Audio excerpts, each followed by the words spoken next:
नित्यानंद श्री द्वैत गदाधर शिवसादि गौर भक्तवृंद। हरे कृष्ण कृष्ण कृष्ण हरे हरे, हरे राम राम राम हरे हरे, हरे कृष्ण कृष्ण कृष्ण हरे हरे, हरे राम राम राम हरे हरे, हरे कृष्ण कृष्ण कृष्ण हरे हरे, हरे राम राम हरे हरे। सबसे पहले मैं अपने गुरुदेव के चरणों में नंद के दिन में प्रणाम करती हूँ। उसके बाद सुंदर गोपाल प्रभु जी, सुबर सखा प्रभु जी को मेरा दंडवत प्रणाम। आप सभी तथा पिपासुओं को भी मेरा यथायोग्य दंडवत प्रणाम। हरे कृष्ण। हरे कृष्णा। हम सब सौभाग्यशाली हैं कि आज हम बहुत ही महत्वपूर्ण विषय जो है हरि नाम का महत्व, हरि नाम की महिमा, इसकी चर्चा करने के लिए एकत्रित हुए हैं। और आप सब, मुझे ये पूर्ण विश्वास है कि आप सब हरिनाम कर ही रहे होंगे, लेकिन फिर भी हम हरिनाम की महिमा क्यों सुने? जब हरिनाम कर ही रहे हैं, हरिनाम की महिमा सुनने से क्या होगा? हरिनाम करने में रुचि आएगी। तो हम क्यों सुने फिर बार बार इसको? हमें अभी इसको बार बार सुनना पड़ेगा। क्यों? क्योंकि हरिनाम करते करते अभी हम रस आने की स्थिति पर नहीं पहुंचे हैं। कुछ लोग पहुंच भी चुके होंगे, लेकिन कुछ लोग जो नहीं पहुंचे हैं, अभी रस नहीं आया। तो जब तक वो रस वाली स्थिति नहीं आएगी तो क्या होगा? हमारा उत्साह कम हो सकता है। किसी दिन तो हमने हरि कथा सुनी, नाम का महत्व सुना, उसके बाद एकदम से जोश आ जाता है, बस अब मुझे हरिनाम कल से करना ही है। बिल्कुल सही कह रहे थे, हरिनाम के अलावा कुछ नहीं है, हरिनाम करना है। उत्साह से हम हरिनाम बढ़ा भी लेते हैं, उत्साह पूर्वक हरिनाम करना शुरू कर देते हैं, लेकिन फिर क्योंकि अभी रस आना शुरू हुआ नहीं, रुचि आनी शुरू हुई नहीं, तो कुछ समय बाद हम जो हैं ढीले पड़ जाते हैं, हमारा उत्साह कम हो जाता है। इसके लिए हमें बार बार हरि नाम की महिमा सुननी पड़ेगी। तो आज हम हरि नाम की महिमा सुनते हुए कुछ शास्त्रों के प्रमाणों के द्वारा हम समझने की कोशिश करेंगे कि किस तरह से प्रत्येक शास्त्र में एक ही हमारे लिए जो कहा गया है, आज्ञा है, आदेश है, वो है हरि नाम करना। तो हम सबने सबसे ज्यादा जो सुन रखा है श्लोक, वो यही सुन रखा होगा, कलयुग केवल नाम आधारा, सुमिर सुमिर नर उतरे ही पारा। ये हम सब सुनते हैं, बोलते हैं, लेकिन इसमें विश्वास कितना है वो आचरण के द्वारा पता चलेगा। जो व्यक्ति हरिनाम के अतिरिक्त कुछ और बताएगा नहीं आपको, हरिनाम के अतिरिक्त कुछ और करेगा नहीं, उसे समझो थोड़ी बहुत हरिनाम की महिमा पता है। नहीं तो क्या होता है, कुछ परेशानी आ गई या कुछ आ गया तो नहीं हम लोग उसको सलाह दे भी देते हैं और अपना भी कुछ और करने के लिए हम ट्राई करना शुरू कर देते हैं। क्यों? क्योंकि अभी जो हमारे हाथ में है, जो हम कर रहे हैं हरिनाम, उसमें अभी इतना दृढ़ विश्वास नहीं है। तो ये हमें अपने जीवन का सार बना लेना चाहिए। कलयुग केवल नाम आधारा, सुमिर सुमिर नर उतरे ही पारा। इसी के द्वारा हम ये जो भवसागर में हम फंस गए हैं, इससे हम निकल सकते हैं। और हमने क्या सुना होगा श्लोक, बहुत सुना है, हरेर नाम हरेर नाम एव केवलम, कलियो नास्तेव गतिरन्यथा। मतलब कलयुग में हरि नाम ही केवल है। 3 बार बोलकर हम जैसे जड़ बुद्धि वालों को लिए जगाया है। कोई एक बार बोले हमें ध्यान नहीं देते, क्यों? क्योंकि रुचि नहीं, अभी 2 बार बोले ध्यान नहीं देते। कोई बार बार बोल रहा है, 3 बार एक बात को बोल रहा है, मतलब इतना जोर दे के बोल रहे हैं कि ये बात पक्की है, कच्ची नहीं है ये बात। कलयुग में यदि किसी से गति हो सकती है तो वो केवल हरेर नाम एव केवलम, केवल और केवल हरि नाम के द्वारा ही मुक्ति हो सकती है, गति हमारी अच्छी हो सकती है। ये भी हमने बहुत सुना मंत्र। फिर हरि नाम की महिमा में ही एक और मंत्र है, श्लोक है, नाम चिंतामणि कृष्ण चैतन्य रस विग्रह। नाम चिंतामणि कृष्ण चैतन्य रस विग्रह पूर्ण शुद्धो नित्य मुक्तो अभिन्नत्वा नाम नामिनो। इससे हमें नाम की महिमा कुछ और पता चलेगी। नाम चिंतामणि, सबसे पहला नाम क्या है? चिंतामणि है। नाम चिंतामणि है। चिंतामणि मतलब जो भी आप मांगना चाहो उससे आप ले सकते हो। तो अब रिस्पॉन्सिबिलिटी किसकी हो गई? हमारी, कि हम उस, हमारे हाथ में चिंतामणि तो आ गई है, उस चिंतामणि को हम ठीक से यूज करें, वो हमारे ऊपर है। एक छोटी सी कथा के द्वारा समझते हैं कि हम चिंतामणि को कहीं दुरुपयोग ना कर लें। एक व्यक्ति जंगल में भटक गया, भटकते भटकते रात हो गई, कहीं बाहर निकलने का कोई रास्ता नहीं, एक पेड़ के नीचे थक कर बैठ गया। दुखी मन से सुबह से शाम हो गई, भूख भी लगी, तो मन में विचार किया, यहाँ पे कहीं पे मुझे कुछ खाने को मिल जाता तो कितना अच्छा होता। तभी क्या देखता है, उसके सामने थाली भर के भोजन आ जाता है। वो हैरान, लेकिन भूखा था, उसे लगा चलो भगवान ने व्यवस्था की, फटाफट से भोजन खा लेता है। भोजन खाते के साथ ही क्या आती है? नींद आती है। तो उसने फिर से विचार किया, अब खाने का बंदोबस्त तो हो गया, यहाँ पर कहीं सोने का अरेंजमेंट और हो जाता, यहाँ पर अच्छा सा बेड आ जाता, कुछ मिल जाता मुझे सोने को, तो मैं आराम से सो सकता। तभी एक बेड आ गया उसके सामने। वो हैरान कि जो मांगो वही मिल रहा है। तो थका हुआ भी था, नींद भी आ रही थी, खाना खाने के बाद जाके उस पे लेट गया बेड पे। उसने ज्यादा सोचा नहीं। अब बेड पे लेटे लेटे उसने क्या सोचा कि अरे ये जंगल है, इस जंगल में शेर भी होता है, और जंगल में शेर भी होता है, तो अभी अगर शेर आ गया और मुझे खा गया तो? ये विचार करते के साथ ही क्या हुआ? शेर आया और उसको खा गया। तो इससे हमें सबक लेना चाहिए कि वो पेड़ उसका चिंतामणि था।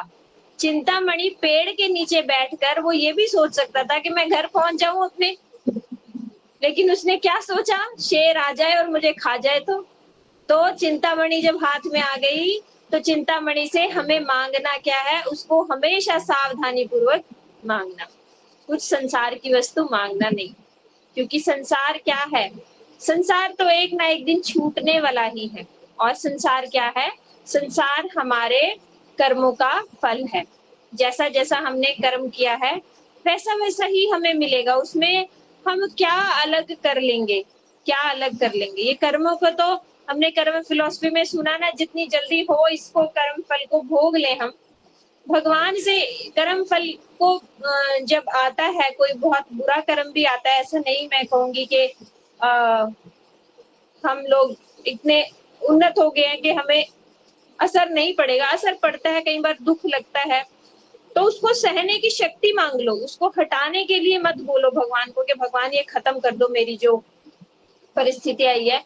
और परिस्थिति तो हमारे कर्म के वश आई है ना। अब ये समझ आ गया, किसी और का बोया हुआ बीज नहीं है, वो मैं ही बीज बो के आई थी, काटने का फल आया है। तो हम क्या कह दे, नहीं नहीं भैया भगवान इसे हटा दो, जैसा बीज बोया वैसा ही तो हम फल पाएंगे ना। तो उसको सहने की शक्ति हम मांग सकते हैं, और सहने की शक्ति धीरे धीरे धीरे धीरे स्वतः ही आ भी जाती है यदि हम हरि नाम करें तो सबसे पहला क्या हो गया? नाम चिंतामणि। ये चिंतामणि है, इसका सदुपयोग करना, दुरुपयोग मत करना। फिर स्वयं कृष्ण चैतन्य रस विग्रह, ये भगवान का स्वरूप है। नाम क्या है? भगवान का स्वरूप है। और कौन सा स्वरूप? अभी हमने भगवत तत्व में समझे, भगवान के 3 स्वरूप होते हैं, ब्रह्म, परमात्मा और भगवान। तो ये भगवान का रसमय रूप है। ये ब्रह्म निराकार निर्विशेष रूप नहीं, आत्मा परमात्मा वाला रूप नहीं, ये स्वयं भगवान जो कृष्ण है वो वाला स्वरूप है। तो ये जो हरिनाम हम कर रहे हैं तो किसको पुकार रहे हैं? ब्रह्म को पुकार रहे हैं ना, परमात्मा को पुकार रहे हैं? हम स्वयं भगवान ब्रजेंद्र नंदन श्याम सुंदर को पुकार रहे हैं, और वो भी किसके साथ?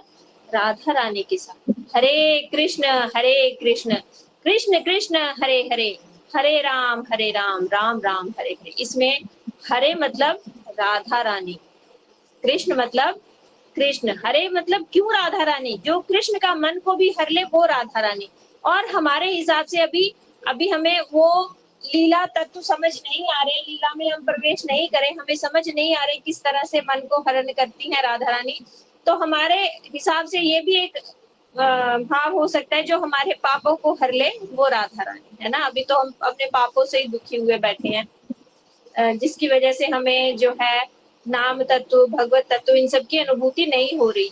तो हरे मतलब राधा रानी, कृष्ण मतलब कृष्ण, राम मतलब दशरथ नंदन राम मत समझना इसमें, राम कौन, राधा रमन। ये राधा और कृष्ण का युगल मंत्र है। जब हम राधा और कृष्ण का युगल मंत्र हरे कृष्णा महामंत्र पुकार रहे हैं, तो कौन आएगा? स्वयं भगवान कृष्ण, ब्रज के कृष्ण ही तो आएंगे, कोई और नहीं आएगा। तो ये क्या है? ये स्वयं कृष्ण चैतन्य रस विग्रह है और पूर्ण रस विग्रह है। अब पूर्ण रस विग्रह को भी समझो। ब्रज 5 तरह के रस होते हैं, 5 तरह के रस होते हैं, शांत, दास्य, सख्य, वात्सल्य और माधुर्य। 5 रस होते हैं। इन्हीं 5 रसों के द्वारा हम भगवान से कनेक्टेड होते हैं। हमारा भगवान के साथ जो संबंध है इन्हीं 5 रसों में है। प्रत्येक जीव का यही 5 रसों में भगवान के साथ, इन्हीं 5 रसों में से किसी एक रस से भगवान के साथ संबंध है। तो सबसे पहले शांत रस। शांत रस में भगवान का और भक्त का कैसा संबंध है कि वो केवल प्रार्थना कर सकता है, दूर खड़ा होकर उनको निहार सकता है, उनकी स्तव स्तुति कर सकता है, लेकिन उनके साथ इंटरेक्ट नहीं कर सकता। शांत। दास्य, दास्य में थोड़ा सेवा कर सकता है, उन्होंने कह दिया पानी ला दो तो पानी ला दो, पंखा चला दो तो पंखा चला दो, लेकिन अपने से खुद से उनकी कोई सेवा नहीं कर सकता है। जैसे कोई ऑर्डर करेगा, वो स्वामी और सेवक वाला संबंध, दास। फिर है वात्सल्य। वात्सल्य से शुरू हो गई ब्रज भक्ति। वात्सल्य में यशोदा मैया जैसे कृष्ण को डांटती भी थी, कृष्ण को दुलार भी करती थी, कृष्ण पे शासन भी करती थी। उसमें आ गया पाल्य भाव। अभी तक पाल्य भाव नहीं था। शांत और दास्य में भगवान बहुत उच्च है, हम बहुत नीचे हैं, हम बहुत लो हैं, हम भगवान को क्या खिलाएं? भगवान तो सबको खिलाने वाले, उनको हम क्या खिला सकते हैं? भगवान तो सबको सुलाने वाले, उनको हम क्या सुला सकते हैं? तो वहां पर सेवा नहीं है। लेकिन ब्रज भक्ति जहां से शुरू हुई वात्सल्य भाव से, वहां से क्या हो गया?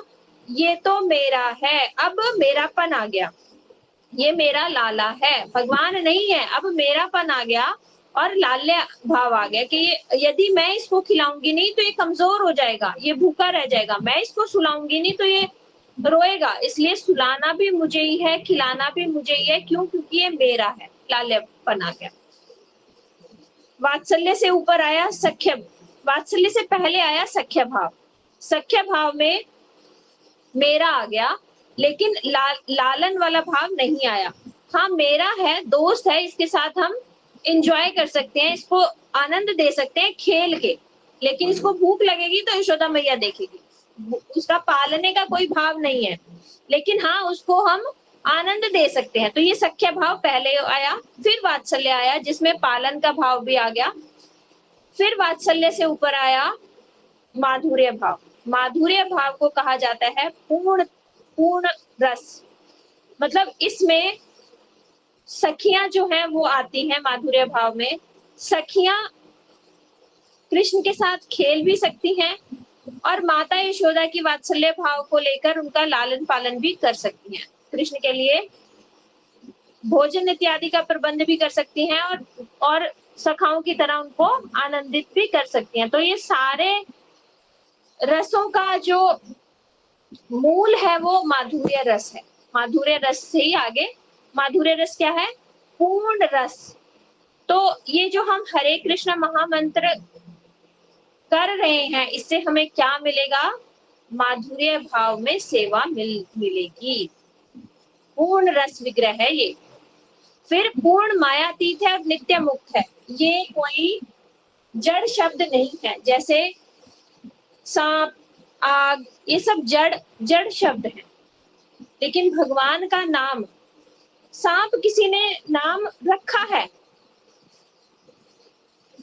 अग्नि किसी ने नाम रखा है, लेकिन भगवान का जो ये नाम है हरे कृष्ण कृष्ण कृष्ण हरे हरे, हरे राम राम राम हरे हरे, या भगवान के जो नाम है कृष्ण, राम, मदन मोहन, ये नाम किसी ने रखे नहीं।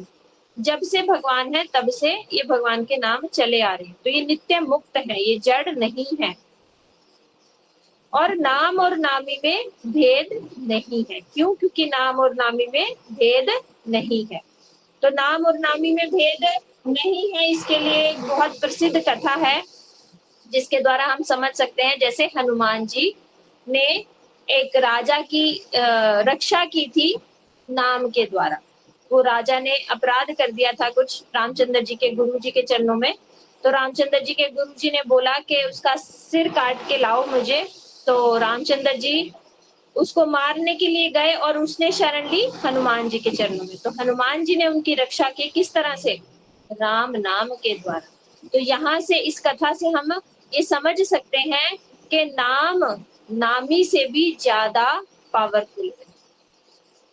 नामी सामने खड़े हैं, रामचंद्र जी तीर चला रहे हैं, लेकिन सामने उन्होंने क्या कवच लेके बैठे हैं? वो राम नाम।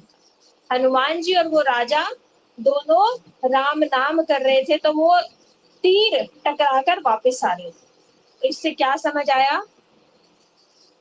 नाम नामी से भी ज्यादा पावरफुल है। फिर आगे एक और श्लोक है नाम की महिमा में। कृते यदि ध्याये तो विष्णु त्रेताया यजतो मखये द्वापरे परिचर्याया कलयो तद तदरी कीर्तनात्। इसका मतलब सतयुग में ध्यान करने से जो मिलता था, सतयुग में क्योंकि आयु इतनी अधिक थी कि लोग बहुत बहुत वर्षों तक ध्यान कर सकते थे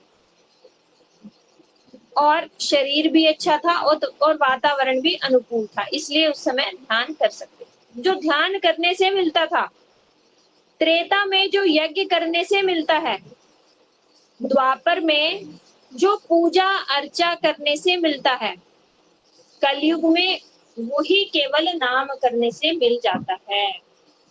और इस धन्य कलयुग में तो उससे भी अधिक मिलता है, क्योंकि अभी जो हमने कहा ना कि ये धन्य कलयुग है।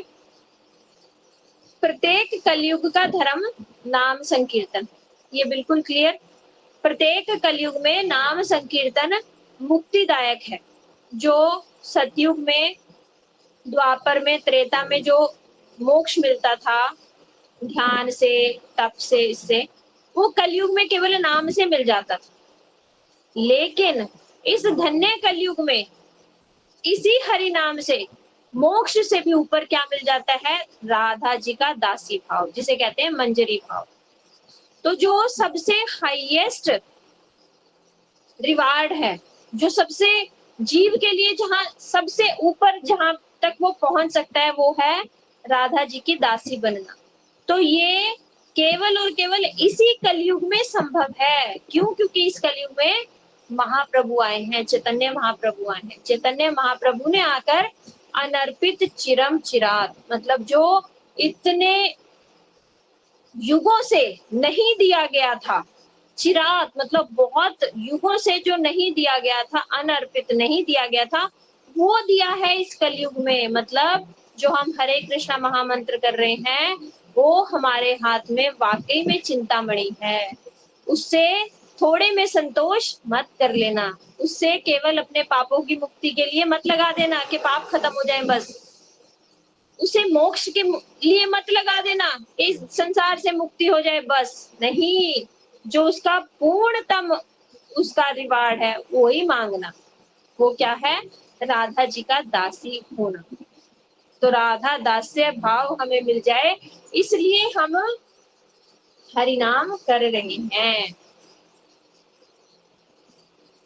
तो बोले कि कलयुग में किस किस को ये भक्ति मिली? भाई पहले प्रूफ भी तो होना चाहिए ना, तब तो हम विश्वास करें हाँ ये मिल रहा है। तो बोले मीरा जी सबसे बड़ी प्रूफ।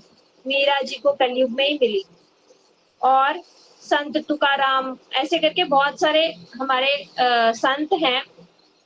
और महाप्रभु के सारे परिकर, महाप्रभु के परिकरों ने आकर यही हमें दिखाया कि केवल हरि नाम से आपको सब कुछ मिल सकता है। रघुनाथ दास गोस्वामी क्या करते थे? कोई यज्ञ करते थे, तपस्या करते थे ना, ध्यान करते थे?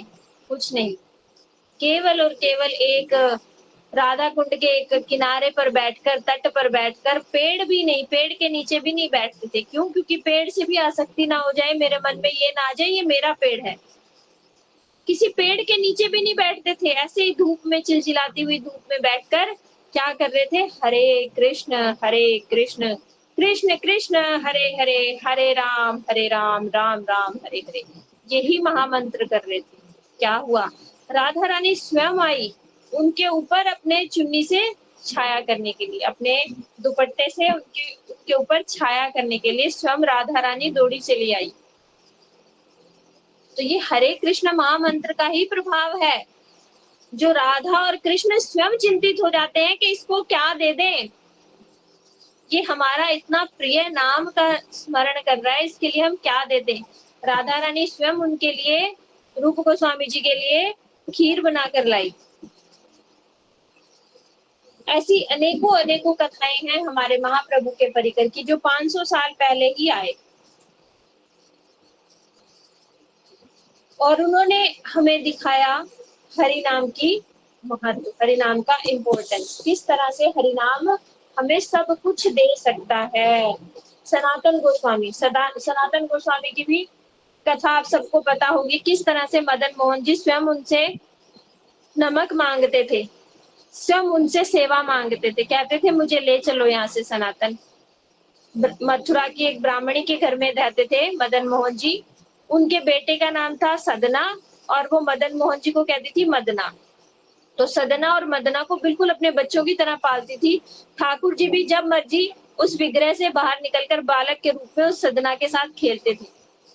तो वो ब्राह्मणी जो है सनातन सनातन गोस्वामी मथुरा से भिक्षा करके लाते थे, क्योंकि मथुरा जो था वो एक शहर था, गांव था बसा हुआ, और वृंदावन एक वन था। तो वहां पर बैठकर भजन करते थे वृंदावन में, और वहां से माधुपुरी करने जाते थे। तो माधुपुरी करके जब करते हुए जब उस चौबाइन के घर पहुंचे, चौबे जी का घर था वो, तो देखा सदना और मदना खेल रहे हैं, और जैसे ही सदना ने मदना को हरा दिया, मदन मोहन जी भाग कर उसमें गए मंदिर में और विग्रह बन गए। और सदना बाहर खड़ा हुआ कह रहा है, कल आइयो तू, कल तुझे बताऊंगा, आज तेरी बारी आई है तो तू छुप कर भाग गया, कल तेरे साथ खेलूंगा ही नहीं, तुझे बताऊंगा मैं कल, ऐसे करके डांट रहे। और वो विग्रह बन गए। और फिर देख रहे हैं कि जो चौबाइन है वो क्या कर रही है, खिचड़ी बना रही है, और एक हाथ से दातुन कर रही है और एक हाथ से खिचड़ी बना रही है, मतलब अशुद्ध अवस्था में, क्योंकि आप दातुन कर रहे हो, अशुद्ध अपवित्र अवस्था है, स्नान आपने किया नहीं है और आप इस तरह से खिचड़ी बना रहे हो, और वो उनके लिए बना रही है, सदना और मदना के लिए। तो सनातन गोस्वामी बहुत हैरान, बोले भैया तू ये क्या अनर्थ कर रही है, ये तुझे पता है जो तेरे बालक के साथ खेल रहा था वो कौन है? वो त्रिलोकीनाथ स्वयं भगवान है वो, उनको कुछ पवित्रता का विचार तो कर, कुछ स्नान आदि करके फिर से भोग बनाया कर उनके लिए, इस तरह से मत कर। तो बोली ठीक है बाबा। कल फिर आए वो वहां पे भिक्षा करने, तो बैठे सदना और मदना दोनों रो रहे हैं, मैया भूख लगी है, मैया खिचड़ी दे दे, मैया खिचड़ी दे दे। और मैया क्या करिए, अरे कल बाबा ने क्या कहा था, तू भगवान है, तेरे लिए नहा के खिचड़ी बनाना पड़ेगा, ऐसा नहीं बना सकती, अभी नहाई हूँ तो अभी चूल्हा लेपन करूंगी, थोड़ा सा तो टाइम और लगेगा, बैठ तू। तो सनातन गोस्वामी ने क्या देखा, सनातन गोस्वामी बोले मैया तू जैसा ही नहीं खिलाना चाहती है तू वैसे ही खिला दे, मैंने तो इनके चरणों में अपराध ही कर दिया। तो इस तरह से वो वो ठाकुर जी थोड़े दिनों बाद मदन मोहन जी के साथ आ गए, बोले मैं तेरे साथ चलूंगा। और मदन मोहन जी बोले सनातन तू थोड़ा सा नमक तो दे दे। तो ये सनातन गोस्वामी क्या करते थे, सनातन गोस्वामी केवल और केवल हरे कृष्ण कृष्ण कृष्ण हरे हरे, हरे राम राम राम हरे हरे, केवल और केवल इसी का जप करते थे, और कुछ साधन भजन नहीं। फिर आगे क्या केवल ये गीता जी में या भागवत में ही लिखा है कि हरे कृष्णा महामंत्र करना है, कि सभी जगह लिखा है? बोले वेदे रामायणे च पुराणे भारते तथा अदावन्ते च मध्य च हरि सर्वत्र गीते, भगवान का हरि नाम ही सब कुछ है, ये वेद में, रामायण में, पुराण में, महाभारत में, सबके आदि, मध्य और अंत सब जगह केवल और केवल यही लिखा गया। रामायण में किसने सिखाया हमें भगवान की भक्ति? हनुमान जी और विभीषण जी ने। पुराण में किसका प्रमाण आया? ध्रुव महाराज और प्रहलाद महाराज का। महाभारत में किसने सिखाया भगवान का नाम ही सर्वोत्तम है? द्रौपदी ने। जब द्रौपदी सब जगह से हार गई, सबके ऊपर से उसका भरोसा टूट गया, तो क्या बोला द्रौपदी ने? हे गोविंद राखो लाज अब तू जीवनहारी। गोविंद को पुकारा, नाम नाम पुकारा, तो भगवान वो रूप लेकर आ गए। भगवान वो साड़ी का रूप लेकर आ गए और द्रौपदी की रक्षा करी। तो नाम से ही सब कुछ हो सकता है। ये हमने महाभारत में भी देखा, रामायण में भी देखा और पुराणों में भी देखा। फिर एक श्लोक है, कलेर दोष निधि राजन नास्ति हयको महान गुणा कीर्तनादेव कृष्णस्य मुक्त संग परम ब्रजेत। इसका मतलब कलयुग दोष का खजाना है। कलयुग में हम देख ही रहे हैं, कोई कुछ तो अच्छा सुनाई देता नहीं कहीं से, यहाँ मार, यहाँ लड़ाई, यहाँ धोखा, ये सब कलयुग में बहुत सारे दोष हैं, दोषों का खजाना है। फिर भी एक गुण है, इतने सारे दोष होने के बाद भी एक गुण है, वो क्या? केवल श्री कृष्ण का संकीर्तन करने मात्र से ही सारी आसक्तियां छूट जाती हैं और भगवान की प्राप्ति होती है। केवल मात्र कृष्ण का संकीर्तन करने से। इस श्लोक का ये शब्द ध्यान से समझना। अभी हम कहते हैं भगवान का नाम करना है, भगवान का नाम करना है, तो अपनी मन मर्जी का नाम कोई भी कर लेते हैं। कोई ओम साई राम कर लेता है, कोई कुछ कर लेता है, कोई जय माता दी कर लेता है, कोई ओम गंगणपते कर लेता है। मतलब क्या कहते हैं, ये तो नाम ही तो है, भगवान का नाम है, कोई भी कर लो। नहीं, कृष्ण नाम बोला है, कृष्ण नाम, केवल और केवल कृष्ण नाम। क्यों? क्योंकि कृष्ण नाम ही केवल कृष्ण को मिलवा सकता है। देवी देवता का नाम कृष्ण को नहीं मिलवा सकते, नहीं दे सकते। इसमें और अच्छे से समझने के लिए कथा एक से समझो कि जब भगवान ने यहाँ पर अवतार लेना था, तो ब्रह्मा जी कहाँ गए? ब्रह्मा जी गए कर्णोदकशाही विष्णु के पास। कर्णोदकशाही विष्णु के पास जाकर कर्ण समुद्र में उन्होंने जाकर प्रार्थना करी कि हे प्रभु, ये जो धरती है, इस पर असुरों का अत्याचार बढ़ता जा रहा है, आप रक्षा करो, रक्षा करो। तो वहां पे आवाज सुनाई दी, तुम जाओ, मैं जल्दी ही यहाँ पर अवतार लूंगा। केवल आकाशवाणी सुनाई दी। इससे क्या समझ आता है? देवताओं की पहुंच भी, जो भगवान है, स्वयं भगवान ब्रजेंद्र नंदन, जो अभी हमने भगवत तत्व में समझा, जो भगवान है वहां तक नहीं है। देवता भी कहाँ तक जा सकते हैं? विष्णु जी तक। विष्णु जी तक जा सकते हैं। जब उनकी खुद की अप्रोच वहां तक नहीं है, तो हमें कैसे वो भगवान तक पहुंचा देंगे? नहीं पहुंचा सकते। इसलिए कोई अन्य नाम नहीं, केवल और केवल कृष्ण का नाम। यहाँ से एक बात पक्की गांठ बात, केवल और केवल कृष्ण नाम ही हमें भवसागर से पार कर सकता है। फिर आगे अभी हमें समझ आ गया कि भगवान का नाम करना है, तो क्या मुश्किल आती है? नाम ना कारी बहुधा निज सर्वशक्ति स्त्रार्पिता नियमिता स्मरणे ना काला एतादृशी तव कृपा भगवन ममापि दुर्दैव में दृश्य विहाजिनी नानुरागा। इसका मतलब ये शिक्षाष्टकम का श्लोक है। इसका मतलब भगवान ने अपनी सभी नामों में सभी शक्तियां भर दी, सभी नामों में सभी शक्तियां भर दी हैं। नियमते स्मरणे ना काला, और उनका स्मरण करने का कोई काल भी नहीं रखा, कोई समय भी नहीं रखा गया, इस इतने घंटे से लेके इतने मिनट तक ही करना है, ये मुहूर्त में ही करना है, किसी भी समय करो।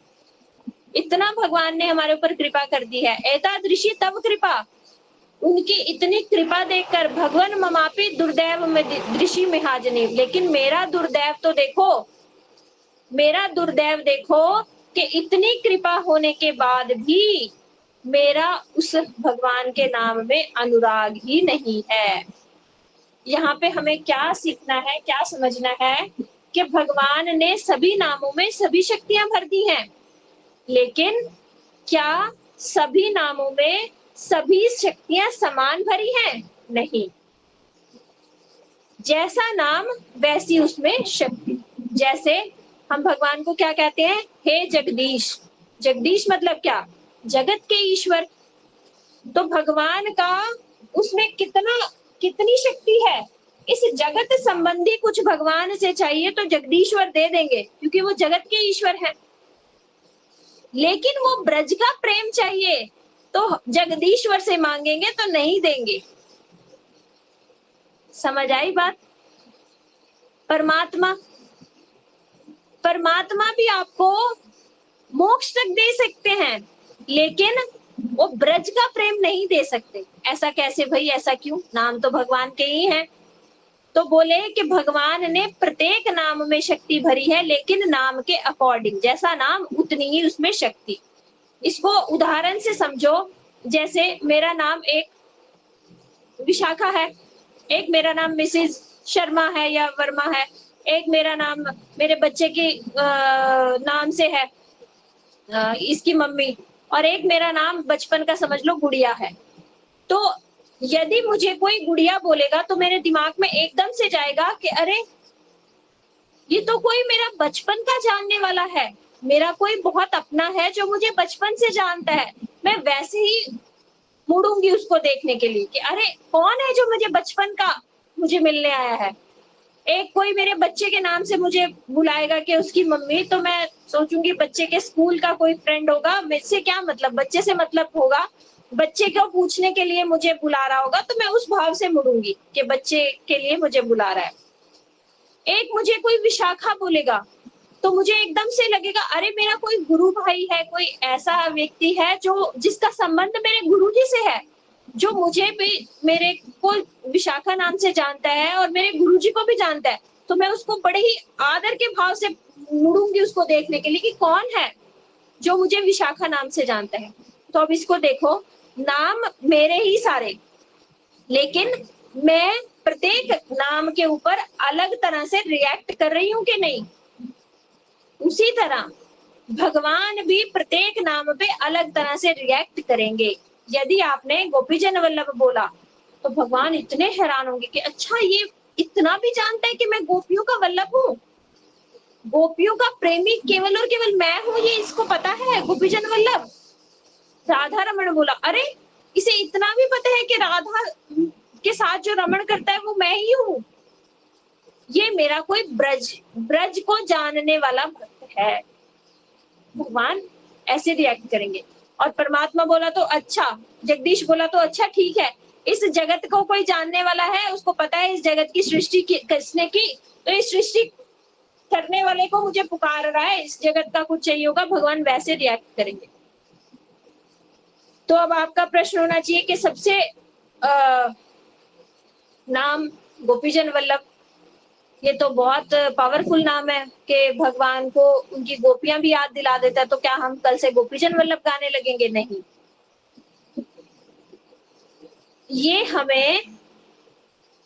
ये डॉक्टर ही डिसाइड करेगा कि इसको इस समय गोली से इलाज करना है कि आईवी देनी है कि इंट्रावीनस इंजेक्शन देना है कि इंट्रामस्कुलर देना है कि ग्लूकोज चढ़ाना है, ये डॉक्टर को डिसाइड करने दो। उसको पता है कितनी गंभीर बीमारी है और कितना पावर से इसका इलाज करना है। तो इस तरह से भगवान ने इस कलयुग के लिए महामंत्र दिया है। इस कलयुग के भव रोगी जो हम हैं, इस कलयुग के रोगियों का इलाज मंत्र से नहीं हो सकता। मंत्र मतलब मन को त्राण करने वाला, जो मन को ही एकदम से कस के भगवान में अर्पित कर दे। मंत्र नहीं है मन को हमारे को त्राण कर सकता। तो भगवान ने क्या दिया? महामंत्र दिया। अरे भैया, महामंत्र बोलोगे तब तो कुछ ये मन टिकेगा, लेकिन हम बद्ध जीवों की दुर्दैव, हम बद्ध जीवों का क्या बोले, दुर्भाग्य कि महामंत्र भी काम नहीं कर रहा। अभी करेगा, एक दिन पक्का करेगा, लेकिन शुरू में नहीं कर रहा। कितने लोगों का यही तो प्रश्न है ना, माला करते हैं लेकिन ध्यान इधर उधर होता है। तो क्या करें? अरे भाई करते चलो, करते चलो। अभी जब दवाई खाते हैं पहले दिन से थोड़ी ना असर दिखने लग जाता है, धीरे धीरे दर्द कम होता है।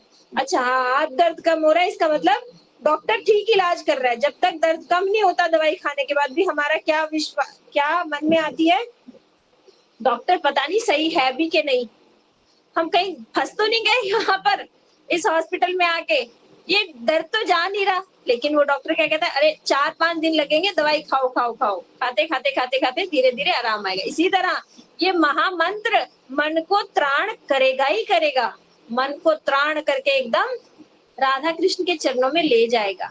इसलिए कलयुग के लिए महामंत्र बोला है। महामंत्र कौन सा है? ब्रह्मांड पुराण में रोमहर्षण ऋषि ने वेद व्यास जी से पूछा था कि ऐसा कोई सिद्धि प्रद मंत्र बताओ, तो उन्होंने क्या बोला, इति षोडशकम नामना त्रिकाल कल्म शापहम नातः परतरोपाये सर्व वेदेषु विद्यते। इसका मतलब, हे पुत्र, जिस मंत्र के ग्रहण करने से देहधारी प्राणी ब्रह्ममय हो जाता है। ब्रह्ममय का मतलब अब ये मत समझ लेना कि ब्रह्म में हम विलीन हो जाएंगे, जो संसार में मायावादी लोग अधिकतर कहते हैं कि ब्रह्म और परमात्मा, ब्रह्म और जीव एक है, मिलकर एक हो जाएंगे। बिल्कुल नहीं। ब्रह्ममय मतलब क्या? हमारा जो सच्चिदानंद स्वरूप है उसका हमें अनुभूति हो जाएगी। हमारा एक स्वरूप है ना जो अभी हम भूल चुके हैं, वो उसकी अनुभूति हो जाएगी, ब्रह्ममय हो जाएंगे हम। और मद्यपान करने वाला व्यक्ति भी तत्काल पवित्र होकर सब सिद्धियों से युक्त हो जाता है। उस मंत्र को मैं तुम्हें अवश्य कहूंगा, क्योंकि तुम विशिष्ट भगवत भक्त हो। देखो, हरे कृष्ण इत्यादि 16 नामों वाला मंत्र ही महामंत्र है।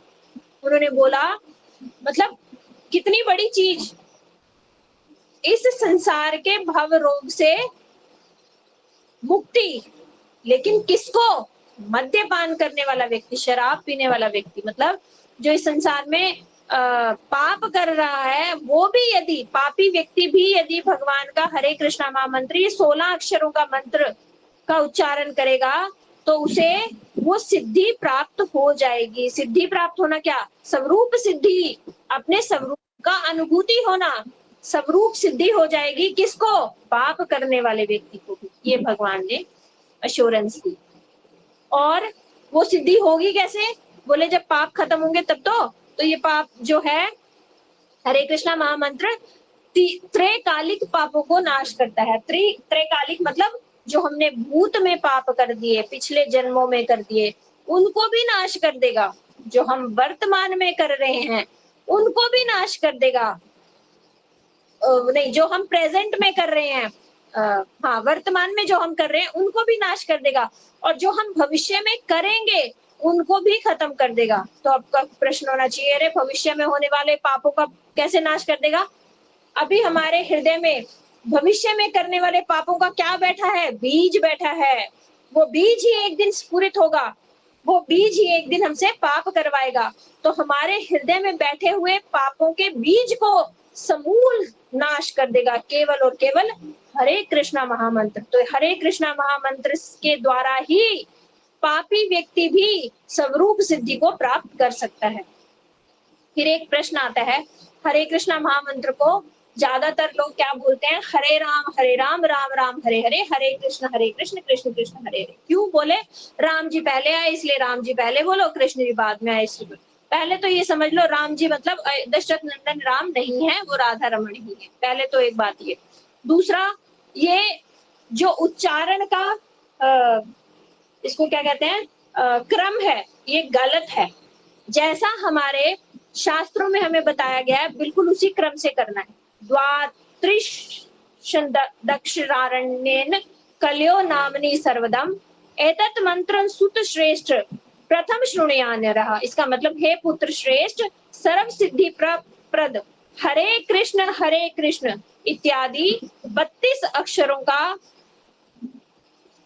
32 अक्षरों को ही कलयुग में महामंत्र कहा जाता है। अतः अपना कल्याण चाहने वाला मनुष्य को गुरु के द्वारा पहले उसे महामंत्र को श्रवण करना चाहिए। इसमें अब दो कंडीशन आ गई। एक तो क्रम यही रखना चाहिए, हरे कृष्ण कृष्ण कृष्ण हरे हरे, हरे राम राम राम हरे हरे, इसी क्रम में गाना है। हरे राम से मत शुरू करना कि ये बहुत सुंदर सुंदर लोग गा के बोलते हैं हरे राम, तो उसकी धुन में हम गाने लग जाए, नहीं। हरे कृष्ण से शुरू है, हरे कृष्ण से ही शुरू करना है। दूसरा, गुरु के द्वारा हमें ये मंत्र श्रवण करना है। एक कंडीशन और लग गई, अपने मन मर्जी से हमें नहीं करना, किसी सदगुरु से हमें इसको ग्रहण भी करना है। फिर आगे बोले यही 16 और अक्षर वो 32 नाम वाला अक्षर राधा और कृष्ण का गोलोक धाम को दिलवा देगा। तो कैसे दिलवा देगा ये महामंत्र? तो एक श्लोक है, चेतो दर्पण मार्जनम भवमादावाग्नि निर्वापणम श्रेया कैरव चंद्रिका वितरणम विद्यावधु जीवनम आनंदम बुद्धि वर्धनम प्रतिपदम पूर्णामृत स्वादनम। इसका मतलब चित्त रूपी दर्पण को मार्जन करता है कौन? हरे कृष्ण महामंत्र। जब हम हरे कृष्ण महामंत्र शुरू करते हैं तो सबसे पहले क्या होता है? चित्त रूपी दर्पण को मार्जन होता है। रुचि पहले दिन से आ जाएगी नहीं, पहले क्या होगा? ये चित्त रूपी दर्पण जो इतना मैला पड़ा है उसको तो साफ होगा, पहले सफाई तो होगी। अभी घर में बहुत दिनों से बंद पड़ा है तो आपको क्या इतनी मिट्टी धूल उसमें बैठ के आनंद आएगा? घर में अपने में आनंद आता है, लेकिन जब वो सफाई होगी, बिल्कुल साफ सुथरा हो जाएगा, उसके अंदर बैठने में तब तो आनंद आएगा। तो इसी तरह चित्त रूपी दर्पण जो हमारा मैला कुचैला है, चित्त रूपी दर्पण मैला कुचैला क्यों हो गया? हमारी अनंत जन्मों की कामनाओं से, जो हमने इच्छाएं की ना, ये चाहिए ये चाहिए ये चाहिए, तो हमारी इच्छाओं से दुर्वासनाओं से हमारा जो चित्त है, जिसमें चित्त ही है वो आधार जिसपे भक्ति आती है, चित्त में ही भक्ति स्व प्रकाशित होती है, चित्त ही उसका बेस है। तो उस चित्त के ऊपर भक्ति प्रफुल्लित कैसे होगी, प्रकाशित कैसे होगी? यदि वो चित्त रूपी दर्पण मैला है तो कैसे हम देख सकेंगे हम हैं कौन? जब हमें अपना स्वरूप ज्ञान होगा, भगवत तत्व ज्ञान होगा, तभी तो उनका संबंध पता चलेगा, तभी तो उनका संबंध में हम उसमें संबंध को हम आस्वादन कर सकेंगे। तभी तो, जब हमें यही नहीं पता हम हैं कौन, भगवान कौन है, तो हमारा और भगवान का संबंध क्या है, तो फिर संबंध में जो रसास्वादन है वो कैसे आएगा? तो इसलिए चित्त रूपी दर्पण को मार्जन होता है सबसे पहले जब हम हरे नाम शुरू करते हैं। चित्त रूपी दर्पण मार्जन होता है, फिर क्या होता है? संसार की दावाग्नि शांत होने लगती है। अभी जो हम संसार एक दावानल है, दावानल मतलब जंगल की आग। जंगल की आग किसी तरह बुझती नहीं, कितनी फायर ब्रिगेड पहुंचा दो, हेलीकॉप्टर से पानी डाल दो, नहीं। जब तक बारिश नहीं आ जाती, बारिश जब आती है तभी जंगल की आग बुझ सकती है। तो ये हरिनाम रूपी वर्षा से ही हमारे अंदर इच्छाओं की जो अग्नि धधक रही है। संसार है तो इच्छाएं भी है ना। संसार क्या, मैं और मेरा। जब मैं और मेरा है तो बहुत सारी इच्छाएं साथ में जुड़ी हुई हैं। मेरा बेटा, मेरा घर, मेरा घर है तो घर सुंदर भी होना चाहिए, घर बड़ा भी होना चाहिए, घर में लग्जरी भी होनी चाहिए। अब मेरा बेटा है तो वो मेरी सेवा करने वाला भी होना चाहिए, सुखी भी होना चाहिए। मैं और मेरा से संसार बनता है, और मैं और मेरा है तो संसार की इच्छाएं भी बहुत सारी हैं। वही इच्छाएं मिलकर हमें अंदर से जला रही हैं, तो वो संसार की इच्छाओं को शांत कर देता है। फिर जीवों के कल्याण की कुमुदनी को चंद्रिका की किरण बनकर खिलाता है। जो कुमुदनी होती है वो रात के टाइम ही खिलती है, जब उसके ऊपर चंद्रिका की किरणें गिरती हैं। तो ये कुमुदनी क्या है? ये है हमारा स्वरूप। हमारा स्वरूप प्रकाशित होगा जब हरिनाम का चंद्र रूपी किरणें हमारे ऊपर पड़ेंगी। और विद्या रूपी वधु का जीवन है ये। विद्या क्या है? भगवान को जानना। अविद्या क्या है? भगवान को भूलना। तो विद्या हमारे अंदर आएगी, हम कौन है ये पता चलने लगेगा। आनंद रूपी समुद्र में निरंतर वृद्धि करना। और हरे कृष्णा महामंत्र का जिसने शुरू कर दिया एक बार, मुझे लगता नहीं वो छोड़ सकता है। आप अपना एक्सपीरियंस खुद ही बताना। किसी ने 1 साल कर लिया और वो कहेगा कि 1 साल के बाद मैं थक गया, अब मैं हरिनाम छोड़ रहा हूँ, ऐसा कोई होगा ही नहीं। छोड़ेगा कौन? 2 दिन करके, 3 दिन करके वो छोड़ने वाला है। 1 साल तो करके देखो, 1 साल के बाद क्या होगा? आनंद रूपी समुद्र में निरंतर वृद्धि होगी। 1 साल पहले जैसा हमें हरिनाम करना लग रहा था, 1 साल बाद हमें और अधिक अच्छा लगेगा। ये दिन प्रतिदिन आनंद की वृद्धि करवाने वाला है। ये नहीं है कि 1 साल में अब बोर हो गए। कितनी चीजें हम कर सकते हैं, साल 2 साल बोर हो जाते हैं, छोड़ देते हैं। यही विशेषता है भगवान और भगवान के नाम में कि इसमें कभी भी आप बोर नहीं होगे, इसमें नित्य निरंतर आनंद की वृद्धि होगी। और पूर्णामृत समुद्र अमृत का आस्वादन करवाना ये केवल श्री कृष्ण संकीर्तन ही कर सकता है। केवल और केवल श्री कृष्ण संकीर्तन ही कर सकता है। तो अभी तक हमारे साथ क्यों नहीं हो रहा? अब हमारा प्रश्न आना चाहिए। हमें हो गए 4-5 साल तो करते हुए, लेकिन वो पूर्णामृत स्वादन तो हुआ नहीं। अभी भी जबरदस्ती माला उठानी पड़ती है कि संख्या पूरी करनी है, इसलिए कर रहे हैं। बार-बार हरि नाम की महिमा वाली क्लास सुना देते हैं, हरे कृष्णा वाले, इसलिए कर रहे हैं। तो हमारे साथ ऐसा क्यों चल रहा है?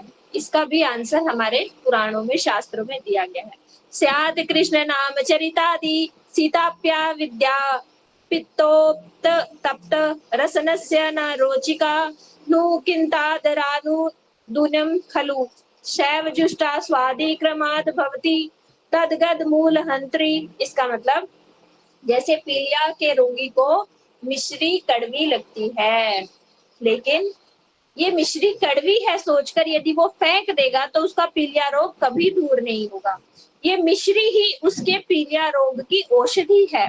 पहले कड़वापन वो झेल जाए, अगर कड़वी है तो भी खाता रहे, खाता रहे, खाता रहे, धीरे धीरे उसका पीलिया रोग दूर होगा और वही मिश्री उसे मीठी लगने लग जाएगी। तो अभी हम भव रोग से रोगी हैं, इसलिए हमें अभी ये हरिनाम मीठा नहीं लग रहा। हरिनाम क्या है? औषधि। और हम क्या हैं? भव रोगी। तो भव रोगी हैं। यदि हमने औषधि इसी बात से छोड़ दी कि अभी तो कड़वी लग रही है, तो भव रोग कभी भी दूर नहीं होगा। जब भी उत्साह कम होना, ये श्लोक याद कर लेना कि पीलिया का मरीज यदि मिश्री खाना छोड़ देगा तो कभी ठीक होगा ही नहीं। मिश्री खाते चलो, एक दिन ठीक हो जाओगे। इसी तरह हरिनाम करते चलो, एक दिन आनंद आएगा आएगा। तो ये करने के लिए प्रिकॉशन क्या है? बोले 2 ही प्रिकॉशन है। एक तो निरंतर सेवन, निरंतर सेवन। कभी भी जैसे टीबी की दवाई का होता है ना, अगर एक भी दिन आपने छोड़ दी तो आपको कुछ हफ्ते और खानी पड़ेगी, मतलब आप पीछे हो गए। वो कभी भी छोड़नी नहीं, रेगुलर खानी है, एक भी दिन मिस करनी नहीं। ऐसा होता है ना टीबी की दवाई में। तो यही टीबी से भी भयंकर रोग है रे हमें, तो हम कैसे मिस कर सकते हैं दवाई? बिल्कुल मिस नहीं करनी। एक भी दिन हरिनाम संख्या कम नहीं करनी। ये भी नहीं कि एक दिन हम 10 गोली खा लेंगे और एक दिन 2 खा लेंगे, नहीं। जितनी संख्या डॉक्टर ने प्रिस्क्राइब करी है कि 5-5 गोली खानी है तो 5-5 ही खानी है। उसी तरह हमारे गुरुदेव ने हमें बोला है 16 माला कम से कम करनी है, तो 16 माला कम से कम करनी है। निरंतर सेवन संख्या पूर्वक, और नाम अपराध से बचना। नाम अपराध से बचना। यदि हम नाम अपराध से बचकर और निरंतर सेवन करेंगे तो हमें बहुत जल्दी ही हमारा भव रोग दूर होकर हमें मिश्री मीठी लगनी शुरू हो जाएगी, हरिनाम मीठा लगना शुरू हो जाएगा। और इसमें वैष्णव अपराध का जो है चार्ट आपको ग्रुप में दे दिया जाएगा। 10 नाम अपराध है और उसमें जो सबसे भयंकर नाम अपराध है वो है वैष्णव निंदा। वैष्णव निंदा भगवान कभी सहन नहीं कर सकते। क्यों वैष्णव निंदा सहन नहीं करते? क्योंकि भगवान ने क्या बोला है? वैष्णव तो मेरे हृदय हैं। वैष्णव के हृदय में कौन बैठे हैं? स्वयं भगवान कृष्ण बैठे हैं। वैष्णव का जीवन कौन है? भगवान कृष्ण है। जो अपना जीवन ही भगवान को समर्पित कर चुके, उनका अपना कुछ है ही नहीं, तो क्या उनको भगवान छोड़ देंगे? भगवान तो उनके साथ है हमेशा। तो जब आप गाली वैष्णव को दे रहे हो ना, तो अंदर से वो भगवान सुन रहे हैं, क्योंकि वैष्णव के हृदय में ही तो बैठे हैं। तो फिर रिएक्ट कौन करेगा? वैष्णव के पास तो इतना टाइम ही नहीं कि तुम्हारे से उलझे आकर तुम्हें तुम्हारी गाली का जवाब दे। वो तो भगवान की सेवा में लगा रहेगा। लेकिन भगवान तो समझ रहे हैं ना कि ये तो मेरी सेवा में लगा हुआ और इसको गाली ये सामने वाला दिए जा रहा है, तो इसका रिएक्ट कौन करेगा? भगवान करेंगे रिएक्ट उसका। तुमने गाली दी वैष्णव को, लेकिन रिएक्ट कौन कर रहा है? भगवान करेंगे। क्यों? क्योंकि भगवान नहीं सहन कर सकते। तो इसमें बोला क्या है कि कोई जो वैष्णव अपराधी है उसके लिए अगर कुष्ठ रोग भी भगवान दे देना तो वो बहुत छोटा दंड है। और यम की यातनाएं अगर भगवान उसको भुगवा दें तो ये भी बहुत छोटा दंड है। तो भगवान फिर देते क्या है उसको? बड़ा दंड क्या है? उसके अंदर से भक्ति की जो वृत्ति उसके अंदर अभी आई थी कि मैं भी भजन करूं, भजन करने की वृत्ति ही खत्म कर देते हैं। ये है बड़ा दंड। भगवान इतना बड़ा दंड देते हैं। तो यदि वैष्णव अपराध किसी से हो जाए तो उस वैष्णव से क्षमा मांगना, वो वैष्णव से क्षमा मांगना कि मेरे से गलती हो गई। जब तक उस वैष्णव को तुम प्रसन्न नहीं कर लोगे, नाम में रुचि आ ही नहीं सकती। ये जो नाम में रुचि नहीं आ रही ना, जो हम कहते हैं बीमार है, भवरोग है, भवरोग है, ये क्या है? ये हमारे अनर्थ हैं। अनर्थ जब तक नहीं खत्म होंगे, अनर्थ क्या है? जो हमने वैष्णव अपराध करे हुए हैं अनेक जन्मों से। अभी पहला जन्म से हम हरिनाम कर रहे हैं ऐसा नहीं है, हमने पिछले जन्म में भी किया होगा, लेकिन वैष्णव अपराध भी साथ में किए होंगे, तो कुछ स्वरूप सिद्धि हुई नहीं, कुछ उसमें रस आना शुरू हुआ नहीं। तो इस तरह से ये हमें प्रिकॉशन करनी है। और इसका नियम क्या है? कोई नियम नहीं है। की शयने की भोजने की वा जागरणे अहर निश्चिंत कृष्ण बलह सदैव। मतलब सोते हुए, खाते हुए, बैठते हुए, कैसे के कैसे भी करो, लेकिन भगवान का नाम लो, भगवान का नाम करो किसी भी स्थिति में, सोते हुए, खाते हुए, चलते हुए, फिरते हुए, कोई नियम नहीं। तो इस तरह से हमने हरिनाम की महिमा सुनी। अभी भी बहुत सारी महिमा है हरिनाम की जो हम और सुन सकते हैं। अभी भी बहुत सारी कथाएं हैं जो हमने बहुत सारी सुन रखी हैं। जैसे अजामिल की कथा में हमने देखा कि उन्होंने भगवान अंत समय में नारायण बोला। वो नारायण भगवान के लिए बोला भी नहीं, भगवान के लिए नहीं बोला, अपने बेटे के लिए बोला, फिर भी उन्हें उनकी सदगति हुई। तो इस तरह से अजामिल की कथा में देख सकते हैं हम, और बहुत सारी कथाओं से हम हरिनाम की महिमा समझ सकते हैं। आज हमने थोड़े से शास्त्रों के प्रमाण के द्वारा हरिनाम की महिमा को समझा। तो आज का सेशन हम यहीं पे विराम करते हैं। तो हरे कृष्ण। आप सभी को वांछा कल्पतरुभ्यश्च कृपा सिंधुभ्यश्च पतितानां पावनेभ्यो वैष्णवेभ्यो नमः। समय अधिक हो गया, आपका दंडवत प्रणाम। तो आप पूछ सकते हो। हरे कृष्णा जी। हरे कृष्णा। किसी का कोई प्रश्न है क्या? हरिनाम की महिमा से रिलेटेड कोई प्रश्न है आप में से? हरे कृष्णा दीदी, प्रणाम। दीदी मेरा एक प्रश्न है, क्या निराकारवादी जो राम राम बोलता है वो क्या अलग है? ये दशरथ नंदन राम नहीं है वो? हाँ, निराकारवादी क्यों राम राम बोल रहा है? वो केवल इसलिए बोल रहा है कि मेरे को चित्त शुद्धि करनी है। निराकारवादी क्या कहते हैं कि जीव को माया ने पकड़ रखा है, तो वो ब्रह्म को माया ने पकड़ रखा है तो वो जीव बन गया। जीव को जब माया छोड़ देगी तो वो ब्रह्म बन जाएगा। तो वो राम राम क्यों कर रहा है? वो राम राम भगवान की सेवा के लिए, भगवान की भक्ति के लिए नहीं कर रहा, वो चित्त शुद्धि के लिए राम राम कर रहा है। उसका मतलब है जब चित्त शुद्धि हो जाएगी तो राम नाम का कोई मतलब नहीं। वो एक उसको सीढ़ी की तरह यूज कर रहा है। जबकि भक्त राम नाम क्यों करता है? कि उस भगवान के दर्शन हो जाए, उस भगवान की सेवा वृत्ति हृदय में आ जाए, और वो जब भगवान के लोक जाएगा वहां पर भी राम राम करेगा। राम राम छूटेगा नहीं, भक्त का नाम कभी नहीं छूटता, लेकिन मायावादियों का नाम छोड़ देते हैं वो क्योंकि केवल चित्त शुद्धि के लिए राम राम कर रहे हैं। ये फर्क है मायावादी का राम राम करने में और एक भक्त का राम राम करने में। समझ आ गया दीदी? दीदी हाँ। हरे कृष्ण। हरे कृष्ण। इसलिए कभी भी किसी मायावादी का संग करना नहीं। जिसको दीदी भगवत तत्व नहीं पता, उसका वो कितना भी वो भागवत कथा बोले, राम राम राम बोले, कृष्ण कृष्ण बोले, दूर से प्रणाम उसे। क्यों? क्योंकि उसके उसके हृदय में क्या बैठा है? कपटता बैठी है, भोग की वांछा बैठी है। भोग की वांछा कैसे? इस संसार से मैं मुक्त हो जाऊं। अरे इस संसार से मुक्त होके करोगे क्या? मैं अभी ब्रह्म बन जाऊंगा। मतलब इतनी बड़ी वांछा, इस संसार में छोटा मोटा लेना कोई बात नहीं, चलो। अरे तू तो भगवान ही बनना चाह रहे है, कितनी बड़ी भगवान की मतलब भोग वांछा बैठी है तुम्हारे हृदय में। तो ऐसी कपटता लेकर यदि तुम भगवान का नाम ले रहे हो तो भगवान क्या देंगे? नरक देंगे, नरक, और कुछ नहीं मिलेगा। दीदी मेरे तो पूरा फैमिली में इसी संप्रदाय में दीक्षित है, निराकारवादी में। और कोई पूरे बात नहीं, आपको समझ आ रहा है जितना उतना चलिए, सबको बदलने की कोशिश मत कीजिए, क्योंकि आपके अंदर इतनी सामर्थ्य नहीं है सारे शास्त्रों के प्रमाणों से उन्हें समझा सके। इसलिए दूर से प्रणाम हरे कृष्णा बोल के अपना काम में लग जाओ। जी दीदी, हरे कृष्णा। ठीक है दीदी, हरे कृष्ण। और किसी का कुछ प्रश्न? कृष यादव दीदी, हरे कृष्णा। हरे कृष्ण दीदी, दंडवत प्रणाम। हरे कृष्ण जी। दीदी हम मंदिर पे मतलब महाराज जी हैं, तो वो हरे कृष्णा तो बोलते नहीं है, जैसे बोलते हैं उन्हें प्रणाम करते हैं तो वो जय सिया राम बोलते हैं। हरे कृष्णा में जय श्री राम में कोई फर्क है? नहीं, उसमें फर्क नहीं है, और रस का फर्क है ना, समझाया तो।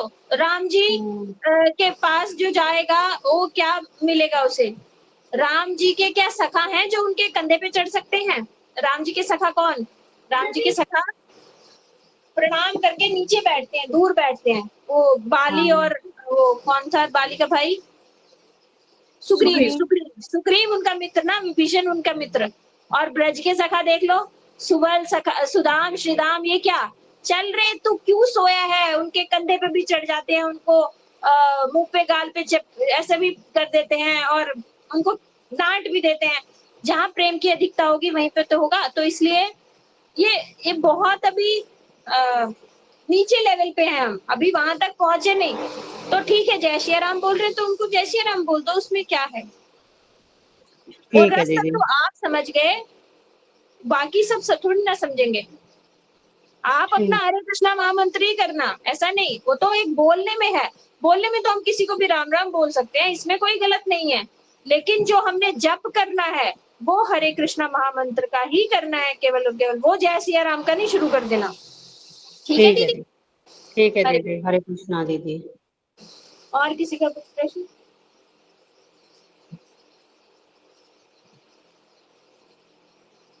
अभी तो कोई हैंड रेज नहीं है दीदी। ठीक है जी, फिर हम आज का यही विराम करते हैं। आज हमारे सब लोग कम क्यों आए? अब आगे तो ज्यादा आते हैं, आज के वर्किंग डे में कम होते हैं क्या? नहीं दीदी, 100 के अराउंड तो होते ही हैं। फिर आज तो कम है ना? बल्कि आज सारे ग्रुप्स में ही दिया है ये वाला, आपका वाला लिंक, क्योंकि कॉमन टॉपिक है। अदरवाइज हमारे रामकथा ग्रुप से ही 100+ लोग होते हैं। हाँ जी, ठीक है दीदी। हरे कृष्ण। हरे कृष्ण। हरे कृष्ण दीदी, दंडवत प्रणाम। हरे कृष्णा दीदी, दंडवत प्रणाम।